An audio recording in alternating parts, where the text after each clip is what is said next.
Hello everyone. So previous video में हमने algorithm को स्टेप बाय स्टेप समझा था to search a value x और target in a rotated sorted array कि वो किस पर्टिकुलर इंडेक्स पे प्रेजेंट है। इस वीडियो में हम उस एल्गोरिदम को C++ में कोड करेंगे। कोड करने के लिए आप GFG या लीड कोड दोनों में से किसी एक वेबसाइट को चूज कर सकते हैं। प्रॉब्लम नंबर 33 है ये लीड कोड की वेबसाइट पर, आप जाकर उसे सर्च कर सकते हैं। सो बेसिकली हमें एक फंक्शन इंप्लीमेंट करना है जिसमें हमें एक nums नाम से एक वेक्टर दिया हुआ होगा जो कि एक रोटेटेड सॉर्टेड एरे है और एक टारगेट वैल्यू दी है जिसे हमें सर्च करना है इस रोटेटेड सॉर्टेड एरे के अंदर, और जिस भी इंडेक्स पर हमें टारगेट मिलेगा उस इंडेक्स को हमें रिटर्न कर देना है। बट एक और चीज नोटिस करना है कि हो सकता है कि ये टारगेट प्रेजेंट ही ना हो इस nums एरे में, उस केस में हमें -1 को रिटर्न करना है। ओके, तो चलिए अब प्रॉब्लम को सॉल्व करते हैं। ओके, तो हम प्रॉब्लम को सॉल्व करना स्टार्ट करें इसके पहले हमने एक एग्जाम्पल सॉर्टेड एरे यहाँ पे ले लिया है, एग्जाम्पल रोटेटेड सॉर्टेड एरे हमने यहाँ पर ले लिया है और हमने उसे लेबल कर लिया है। तो जो हमारा फर्स्ट इंडेक्स होगा वो क्या होगा, L, जो हम लोअर पॉइंटर से डिफाइन करते हैं, और जो हमारा हायर इंडेक्स होगा वो किससे होगा, H से, जो कि last index of the array होगा। और मिडिल हम कैसे निकालेंगे, L + H/2 से। तो यहाँ से मिडिल आ जाएगा जो कि यहाँ पे 4 वैल्यू जहाँ पे रखी है वहाँ पर हमारा मिडिल पॉइंट करेगा। तो बेसिकली जब हम इस प्रॉब्लम को कोड कर रहे होंगे तो बीच में हम विजुलाइज करने के लिए इस एग्जाम्पल को देख सकते हैं। बीच में जब भी हमें थोड़ा विजुलाइजेशन की जरूरत पड़ रही है तो हम इस एग्जाम्पल को यूज कर सकते हैं। तो अब हम कोड करना स्टार्ट करें उसके पहले हम क्या करते हैं, हमने जैसे पिछले वीडियो में स्टेप बाय स्टेप एल्गोरिदम को लिखा था, हम यहाँ पर भी सारी स्टेप्स को लिख लेते हैं। पहले एक बार हम सारी स्टेप्स को लिख लेंगे तो कोड करना बहुत ईजी हो जाएगा। तो हमारी फर्स्ट स्टेप क्या होती थी, हमारी फर्स्ट स्टेप यह रहती थी कि हमें मिडिल पॉइंट निकालना होता था एरे का। एक बार हम मिडिल पॉइंट निकाल लेते हैं तो उसके बाद हमारा सेकंड स्टेप क्या होता है, check if target is present at the middle point और नॉट। तो हम टारगेट को कंपेयर करते हैं मिडिल पॉइंट वाले पर जो वैल्यू रखी है उससे। तो दो केसेस पॉसिबल है, या तो टारगेट मिडिल पॉइंट पर जो वैल्यू रखी है उसके बराबर हो जाएगा, तो उस केस में क्या होगा, हमें हमारा टारगेट एरे में मिल गया है, तो उस केस में हम रिटर्न कर देंगे मिड इंडेक्स को क्योंकि हमें हमारा आंसर ऑलरेडी मिल गया है। और दूसरा केस क्या होगा कि target is not present at the middle point, और उस केस में हमें स्टेप 3 पर जाना होगा। स्टेप 3 में हम क्या करते हैं, हम ये पता करते हैं कि बाइनरी सर्च को किस पोर्शन में अप्लाई करना है, लेफ्ट पोर्शन में अप्लाई करना है या राइट पोर्शन में अप्लाई करना है। Where to apply binary search in the next step, left portion और the right portion. So basically हमारा ये थर्ड स्टेप होता है। जैसा कि हमने पिछले वीडियो में देखा था कि कभी हमें ये पता करना है कि बाइनरी सर्च को किस पोर्शन में अप्लाई करना है, इसके लिए हम सबसे पहले ये पता करते हैं कि क्या लेफ्ट पोर्शन सॉर्टेड है या नहीं है। कभी लेफ्ट पोर्शन सॉर्टेड होता है तो हम कुछ स्टेप्स अप्लाई करते हैं, कभी लेफ्ट पोर्शन सॉर्टेड नहीं होता है तो हम ये मान लेते हैं कि राइट पोर्शन 100% सॉर्टेड है और राइट पोर्शन में जाके फिर वहां पर स्टेप्स को अप्लाई करते हैं। और हमें ये पहले से पता है कि एक रोटेटेड सॉर्टेड एरे में मिडिल पॉइंट निकालने के बाद 2 पोर्शन बनते हैं, तो उसमें से कोई ना कोई एक पोर्शन 100% सॉर्टेड होगा ही। ये हमने पिछले वीडियो में ऑब्जर्व किया था सारे रोटेटेड सॉर्टेड एरे बना के एक पर्टिकुलर एग्जांपल के लिए। तो बेसिकली 2 केसेस यहाँ पर पॉसिबल है। पहला केस होगा कि लेफ्ट पोर्शन जो है वो सॉर्टेड है, और दूसरा केस ये हो सकता है कि लेफ्ट पोर्शन सॉर्टेड ना हो, that means right portion sorted है। ओके, तो कभी लेफ्ट पोर्शन सॉर्टेड है तो हम सबसे पहले क्या करते हैं, हम ये करते हैं कि if target is present here in this left portion then apply binary search in left portion. कहने का मतलब कि हम ये पता करते हैं सबसे पहले कि क्या टारगेट लेफ्ट पोर्शन पे प्रेजेंट हो सकता है या नहीं हो सकता। कभी वो हो सकता है तो हम बाइनरी सर्च को लेफ्ट पोर्शन पर अप्लाई कर देते हैं, otherwise apply binary search in right portion. कहने का मतलब कि आप पहले ये देखते हैं कि लेफ्ट पोर्शन सॉर्टेड है या नहीं है। कभी वो सॉर्टेड होता है तो आप क्या करते हैं, सबसे पहले ये चेक करते हैं कि क्या टारगेट वैल्यू जिसे हम सर्च कर रहे हैं वो लेफ्ट पोर्शन में प्रेजेंट हो सकती है या नहीं हो सकती है। कभी वो हो सकती है तो हम अप्लाई कर देते हैं बाइनरी सर्च को लेफ्ट पोर्शन पर ही, और कभी ऐसा नहीं होगा तो वो एल्स कंडीशन में चले जाएगा, और एल्स कंडीशन क्या कहती है, otherwise apply binary search in right portion. अब एग्जैक्टली जैसा हमने यहां पर किया है, जब लेफ्ट पोर्शन को हमने सॉर्टेड माना है उस केस में हम जो स्टेप्स कर रहे हैं सेम टू सेम स्टेप्स हमको करना होती है जब लेफ्ट पोर्शन सॉर्टेड नहीं होता है। तो जब लेफ्ट पोर्शन सॉर्टेड नहीं होगा तो ये सेम स्टेप्स हमको अप्लाई करना होगी राइट पोर्शन के लिए। तो वैसा ही सेम स्टेप कि कभी राइट पोर्शन सॉर्टेड है तो सबसे पहले फाइंड आउट करिए कि टारगेट प्रेजेंट है यहाँ पर या नहीं है। कभी है तो बाइनरी सर्च को अप्लाई कर दिए राइट पोर्शन में, अदरवाइज अप्लाई कर दीजिए बाइनरी सर्च को लेफ्ट पोर्शन में। तो बेसिकली हमने सारी स्टेप्स को 1 बाय 1 लिख लिया है। तो ये हमारी सारी स्टेप्स है। अब हमको क्या करना है, इसको सिंपली कोड करना है। तो एक एक करके हम हर एक स्टेप को कोड करते जाएंगे। तो पहली स्टेप क्या कहती है, find the middle point of the array. ये हमारा पहला स्टेप है। तो हम मिडिल पॉइंट कैसे निकालते हैं, int mid assign l plus h by 2। So basically हमारा यहाँ पे लोअर पॉइंटर होता है, यहाँ पे हमारा हायर पॉइंटर होता है। तो हम दोनों को ऐड करके डिवाइड बाय 2 करते तो हमें हमारा मिडिल पॉइंट मिल जाता है। पर अभी तक हमने l और h को इनिशियलाइज ही नहीं किया है, तो हम l और h को इनिशियलाइज कर लेते हैं। जो इनिशियली l का होगा 0th पोजिशन पे, कहने का मतलब कि ये हमारा 0th इंडेक्स पर होगा, और h का होगा एकदम एंड इंडेक्स पर होगा उस नम्स अरे के। तो h होगा सबसे लास्ट इंडेक्स पर, जो कि होगा nums डॉट साइज -1। तो हमने l और h को अब इनिशियलाइज कर लिया है, और मिड पॉइंट कैसे निकलेगा, l प्लस h बाई 2 से। तो हमने स्टेप 1 का कोड लिख लिया है। अब हम जाते हैं स्टेप 2 पर। अब स्टेप 2 पे हमें क्या करना है, हमें टारगेट को कंपेयर करना है मिडिल पॉइंट पर जो वैल्यू रखी है उससे। तो बेसिकली हम कैसे करेंगे, nums of mid if that is equal to target value, that means हमें हमारा टारगेट वैल्यू का लोकेशन नम्स अरे में मिल गया है। और कभी हमें वो नम्स अरे में मिल गया है तो हम क्या करेंगे, हम रिटर्न कर देंगे सिंपली हमारा जो मिडिल इंडेक्स है उसको, क्योंकि यही हमारा आंसर हो जाएगा। अब थर्ड स्टेप क्या कहती है कि कभी टारगेट हमारा मिडिल पे प्रेजेंट ही ना हो, तो अभी हमें डिसाइड करना है कि भाई लेफ्ट पोर्शन पे जाए बाइनरी सर्च को अप्लाई करने या राइट पोर्शन पे जाए। तो बेसिकली ये जो हो गया हमारा एल्स कंडीशन हो गया। तो एल्स कंडीशन जो होगा वो यहां तक हो जाएगा। ओके, तो यहाँ पे 2 केसेस पॉसिबल है, या तो लेफ्ट पोर्शन सॉर्टेड होगा या तो राइट पोर्शन सॉर्टेड होगा। तो हम कैसे पता करेंगे कि लेफ्ट पोर्शन सॉर्टेड है या नहीं है, तो उसके लिए हम इमेजिन करते हैं यहाँ पर। तो ये रहा हमारा एरे, तो इसमें लेफ्ट पोर्शन क्या हो जाएगा, 2 और 3, यह हमारा लेफ्ट पोर्शन हो जाएगा। तो इसको पता करना है कि ये सॉर्टेड है या नहीं है। तो इसको करने का तरीका बहुत सिंपल है। आपको क्या करना है, जो आपका लोअर पॉइंटर पे जो वैल्यू रखी है उसको आप कंपेयर करो नम्स ऑफ मिड -1 से। मतलब ये हमारा मिड पोजीशन हो गया, तो मिड -1 ये वाला पोजीशन हो गया। तो नम्स ऑफ लो को आपको कंपेयर करना है मिड -1 से। If nums of low that means 2 is lesser then nums of mid -1, तो ये वाला पूरा जो एरे वो सॉर्टेड हो जाएगा। ठीक है, चलिए इसी को ना ऐसा करते हैं राइट पोर्शन पे अप्लाई करके देखते हैं। तो कहीं मैं राइट पोर्शन पे जाऊं तो नम्स ऑफ मिड +1 को आपको कंपेयर करना होगा नम्स ऑफ हाई से।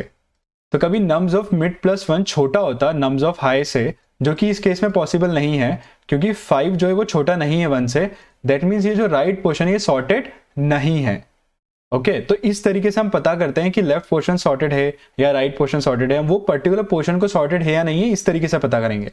दैट मीन्स उस पूरे एरे में जो पोर्शन है उस पूरे पोर्शन में हम पहली वैल्यू को आखिरी वैल्यू से कंपेयर करेंगे सिंपली। तो वही हम यहाँ पे करेंगे अब। तो basically if nums of L is lesser than or equals to nums of mid -1, कभी ऐसा है, in this case basically आप ऐसा कह सकते हैं कि ये क्या होगा, ये वाला एरे हो जाएगा सॉर्टेड, ये वाला जो लेफ्ट पोर्शन ये हो जाएगा सॉर्टेड। ठीक है, इसी तरीके से कभी आपको ये देखना है कि राइट पोर्शन सॉर्टेड है या नहीं है, तो आप कैसे चेक करेंगे, आप ऐसे चेक करेंगे, if nums of mid +1 is lesser than equals to nums of high. कभी ये हायर पॉइंटर से मिड +1 की वैल्यू छोटी है उसके बराबर होती है, दैट मीन्स जो राइट पोर्शन होगा वो होगा सॉर्टेड। तो इस तरीके से आप चेक करते हैं। तो कैसे चेक करें हम, बेसिकली इस वैल्यू को कंपेयर करें इस वैल्यू से, और राइट पोर्शन के लिए हम पहली वैल्यू को कंपेयर करें लास्ट वैल्यू से। तो बेसिकली कोई भी एरे हमें दिया होता है तो हम उसको पहली वैल्यू को लास्ट वैल्यू से कंपेयर कर रहे हैं। कभी पहली वैल्यू उस एरे की लास्ट वैल्यू से छोटी है उसके इक्वल है, दैट मीन्स वो वाला एरे जो हो जाएगा, वो वाला जो सब एरे हो जाएगा, वो वाला पोर्शन जो हो जाएगा वो हो जाएगा सॉर्टेड। तो बेसिकली ये हमारी कंडीशन बोल रही है कि भाई लेफ्ट पोर्शन जो है वो सॉर्टेड है, ये वाली कंडीशन बोल रही है कि भाई राइट पोर्शन जो है वो सॉर्टेड है। तो बेसिकली एक और बात को यहाँ नोटिस करना है कि मिड -1 हम कर रहे हैं और यहाँ पे हम मिड +1 कर रहे हैं। तो ऐसा हो सकता है कि मिड -1 या मिड +1 आउट ऑफ बाउंड चले जाए, दैट मीन्स मिड -1 या मिड +1 एरे के बाहर चले जाए, क्योंकि एरे 0 से लेकर n-1 या फिर साइज -1 तक का होगा। तो आपका कभी मिड -1 या मिड +1 उस एरे के बाहर जाता है तो आप आउट ऑफ बाउंड जा रहे हैं, एरे के बाहर जाके आप सर्च करें वैल्यू को, जो कि वैलिड नहीं होगा। इसलिए आपको यहाँ पे इस कंडीशन को चलाने के पहले एक चेक लगाना होगा। वो चेक क्या होगा कि mid -1 should be greater than और इक्वल्स टू लोअर पॉइंटर। इस केस में ऐसा होना चाहिए कि मिड -1 जो greater than equals to lower होना चाहिए, और क्योंकि अब हम मिड +1 कर रहे हैं तो इस केस में क्या होगा कि mid +1 should be lesser then h, laser than और इक्वल्स टू h। तो ये हमें दो कंडीशंस लिखना होगी जिससे हम इनवैलिड इंडेक्स को एक्सेस ना करें। ओके, तो अब ऐसा करते हैं, अब नेक्स्ट स्टेप की बात करते हैं। तो हम नेक्स्ट स्टेप में क्या करेंगे, अब हमको ये पता चल गया कि भाई लेफ्ट पोर्शन जो है वो सॉर्टेड है। ठीक है, हमने वो कैसे पता करा है, इस कंडीशन को अप्लाई करके हमने पता कर लिया है कि भाई लेफ्ट पोर्शन जो है वो सॉर्टेड है। तो अब हमारा नेक्स्ट स्टेप क्या बोलता है कि अब ये पता करो कि टारगेट इस सॉर्टेड पोर्शन में प्रेजेंट है या नहीं है। अभी हमें ये पता करना है। तो इसको पता करने का बहुत ही सिंपल तरीका है, आप जिस भी वैल्यू टारगेट को सर्च कर रहे हैं आप ये देखिए कि वो वैल्यू जो वो पोर्शन है उसकी फर्स्ट वैल्यू से बड़ी होना चाहिए और लास्ट वैल्यू से छोटी होना चाहिए। दैट मीन्स कि लेट्स से आप इस पोर्शन पे, ये सॉर्टेड है अभी अरे, तो आप जिस भी वैल्यू को सर्च कर रहे हैं वो वैल्यू 2 से बड़ी होना चाहिए या 2 के इक्वल होना चाहिए, या फिर वो 3 के इक्वल होना चाहिए या फिर 3 से छोटी होना चाहिए। उस केस में क्या होगा, वो ये 2 और 3 के बीच में होगी। तो उस केस में हम क्या करेंगे, बाइनरी सर्च को इस पर्टिकुलर लेफ्ट पोर्शन पे अप्लाई कर देंगे। तो let's write that condition. Okay, तो उसी कंडीशन को हम यहाँ पे लिखते हैं कि target should be greater than or equal to nums of low and target should be lesser than और equals to nums of mid -1। That means वो लेफ्ट पोर्शन के अंदर प्रेजेंट है। कभी ऐसा होगा तो हम यहाँ पे कुछ अप्लाई करेंगे। क्या अप्लाई करेंगे कि जो हमारा टारगेट वैल्यू है लेफ्ट पोर्शन में प्रेजेंट है, तो बाइनरी सर्च को लेफ्ट पोर्शन में अप्लाई करना है, मतलब बाइनरी सर्च को लेफ्ट पोर्शन में अप्लाई करना है। तो उस केस में क्या होता है, h जो होता है वो आ जाता है मिड -1 पे, यहाँ पे आ जाएगा h 3 पे, तो क्या होगा l यहीं पर ही रहेगा पर h जो हो जाएगा वो हो जाएगा मिड -1। तो उस केस में हम यहाँ पे लिख देंगे h असाइन मिड -1। और अदरवाइज क्या होगा, अदरवाइज ये होगा कि भाई हमको बाइनरी सर्च को अप्लाई करना है राइट पोर्शन में। राइट पोर्शन मतलब क्या कि h जो रहेगा वो यहीं पर ही रहेगा जहां पर वो प्रेजेंट है, पर l जो होता है वो मिड के बाद आ जाता है, मतलब मिड +1 पे आ जाता है। तो उसी कंडीशन को हम यहाँ पे लिख देते हैं। तो वो क्या होगा, एक एल्स कंडीशन हो जाएगा जिसमें हम क्या बोलेंगे कि जो हमारा l होगा वो हो जाएगा मिड +1। अब सेम वे में हम राइट पोर्शन के लिए भी लिख लेते हैं। दैट मीन्स कि लेफ्ट पोर्शन सॉर्टेड नहीं है, राइट पोर्शन सॉर्टेड है। तो उस केस में हमने ये पहली कंडीशन तो लिखी ली है कि किस तरीके से हमें पता चलेगा कि राइट पोर्शन सॉर्टेड है या नहीं है। उसके बाद हम क्या करेंगे, if target present here apply binary search in the right position. तो हमें सबसे पहले देखना है कि टारगेट यहाँ प्रेजेंट है या नहीं है। तो हमने अभी देखा था कैसे करेंगे हम, if target is greater than और equals to nums of mid +1 and target is lesser than equals to nums of high. तो बेसिकली ये क्या कह रहा है कि जो टारगेट वैल्यू है वो मिड +1 और हाई के बीच में, दैट मीन्स वो ये मिड +1 और हाई के बीच में, मतलब वो राइट पोर्शन में प्रेजेंट है। तो बेसिकली कभी इफ कंडीशन ट्रू हो जाती है मतलब वो राइट पोर्शन में प्रेजेंट है, तो हमको क्या करना है, बाइनरी सर्च को राइट पोर्शन पे ले जाना है। राइट पोर्शन पे ले आने के लिए क्या करना होगा, लो को ले आना है मिड +1 पे। तो यहाँ पे हम लिख देंगे l equals to mid +1। Otherwise क्या होगा, हमें बाइनरी सर्च को अप्लाई करना है किधर, लेफ्ट पोर्शन पे। लेफ्ट पोर्शन के लिए क्या करना होता है, h को लेके आना होता है मिड -1 पर। तो हम सिंपली वही लिख देते हैं, h assign mid -1। Okay, so basically हमने सारा कोड स्टेप बाय स्टेप लिख लिया है। अब हमारा एक यहाँ पे बात रह गई है, हमें ये पूरा जो कोड होता है ये हमें एक वाइल लूप में चलाना होता है। कब तक चलाना होता है, while l is lesser than और इक्वल्स टू h। तो हम क्या करते हैं, इस पूरे कोड को कॉपी कर लेते हैं और अब हम इसे एक वाइल लूप के अंदर डाल देते हैं, लेस देन और इक्वल्स टू h। तो जब तक हमारा वाइल लूप रहेगा तब तक ये कोड हमें चलाते रहना है। ओके, सो हमने सारा कोड जो है लिख लिया है, उसको वाइल लूप के अंदर भी डाल दिया है। हमने सबसे पहले मिड पॉइंट फाइंड आउट किया, फिर टारगेट फाइंड आउट किया कि वो मिड के बराबर है या नहीं है। फिर हमने ये देखा कि बाइनरी सर्च को कहाँ लगाना है, लेफ्ट पोर्शन पे लगाना है या राइट पोर्शन पे लगाना है। उसके लिए भी हमने कोड स्टेप बाय स्टेप लिख लिया है। बट यहाँ पे अब एक और चीज को नोटिस करना है कि ऐसा भी हो सकता है कि टारगेट जो है वो नम्स एरे में प्रेजेंट ही ना हो। तो उस केस में हम क्या करेंगे, कभी वो प्रेजेंट नहीं होगा तो हमें कहा गया था क्वेश्चन में कि हमें -1 को रिटर्न करना है। तो इसलिए अब हम क्या करेंगे, यहाँ पर -1 रिटर्न कर देते हैं।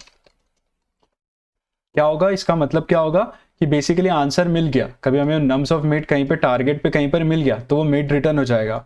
बट कभी हम इस पूरी वाइल लूप के बाहर आ गए, इस पूरी वाइल लूप के कभी हम बाहर आ गए, दैट मीन्स हमें टारगेट इस एरे में नहीं मिला, इस वेक्टर में नहीं मिला, तो उस केस में बाहर आके वाइल लूप से वो -1 को रिटर्न कर देगा। ओके, तो यहाँ पे हमें एक और बात को नोटिस करना है, जैसे कि हमने यहाँ पर क्या किया है कि सबसे पहले लेफ्ट पोर्शन को सॉर्टेड माना है और कुछ कोड लिखा है, फिर राइट पोर्शन को सॉर्टेड माना है और कोड लिखा है। बट यहाँ पे देखिए, हमने ऑब्जर्व किया था कि लेफ्ट पोर्शन भी सॉर्टेड हो सकता है और राइट पोर्शन भी सॉर्टेड हो सकता है, दोनों पोर्शन सॉर्टेड हो सकते हैं रोटेटेड सॉर्टेड एरे में। उस केस में क्या होगा कि जब ये कोड चल रहा होगा तो वो इस कंडीशन में भी चला जाएगा और वो इस कंडीशन में भी चला जाएगा। तो इसलिए हमें क्या करना होगा, कभी हमें लेफ्ट पोर्शन सॉर्टेड मिल गया है तो हमें सेकंड कंडीशन को एल्स में लिखना होगा, जिससे वो उस कंडीशन में तब ही जाए जब लेफ्ट पोर्शन सॉर्टेड ना हो। तो इसलिए हम क्या करेंगे कि हम ये जो रिडंडेंट कोड हमने यहाँ पे लिखा है तो हम इसे रिमूव कर देंगे, इसकी जगह हम सिंपली एल्स लिख देंगे। दैट मीन्स कि कभी लेफ्ट पोर्शन सॉर्टेड नहीं होगा तभी यह वाला कोड चलेगा, अदरवाइज ये कोड नहीं चलेगा। ऑल्सो हमने इस वाली जो इफ कंडीशन है इसमें हम बेसिकली कंपेयर कर रहे हैं mid+1 पर जो वैल्यू रखी है नम्स में उसे कंपेयर कर रहे हैं टारगेट से। तो यहाँ हमें मेक श्योर करना होगा कि mid+1 एक इनवैलिड इंडेक्स नहीं होना चाहिए। तो उस केस में हमें बस ये मेक श्योर करना होगा कि एक चेक लगा दें यहाँ पे कि mid+1 should be lesser than और इक्वल्स टू h, जो कि हायर इंडेक्स है उससे छोटा होना चाहिए। ओके, तो अब हमारा कोड पूरी तरीके से रेडी है, तो अब इसे हम रन करके देखते हैं। ओके, तो एक एरर आ रही है। ओके, सो बेसिकली मैंने यहाँ पर हाई लिख दिया है। सो हम क्योंकि h और l यूज कर रहे हैं तो यहाँ पे हाई की जगह h होना चाहिए, तो ये हमने एक मिस्टेक करी थी, तो हमने उसे चेंज कर लिया, h कर दिया। अब एक बार फिर से रन करके देखते हैं। ओके, तो टेस्ट केस के लिए तो रन हो रहा है, एक बार सबमिट भी कर लेते हैं।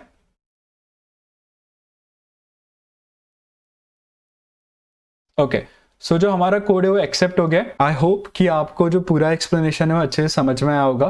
पिछले वीडियो में हमने इसका एल्गोरिदम को डिटेल में समझा था, इस वीडियो में हमने उसी एल्गोरिदम को C++ में कोड किया है लीड कोड पर जाकर। तो कभी आपको बाइनरी सर्च एल्गोरिदम में कोई कंफ्यूजन है या फिर आपको फर्स्ट अकरेंस लास्ट अकरेंस में कोई कंफ्यूजन है तो आप इस प्लेलिस्ट के वीडियोस को देख सकते हैं, आपको डिटेल में समझ में आएगा कि कैसे हम बाइनरी सर्च को अप्लाई करते हैं डिफरेंट प्रॉब्लम्स को सॉल्व करने के लिए। If you have any questions or comments you can put them down below. I hope the video was helpful to you. Enjoy coding.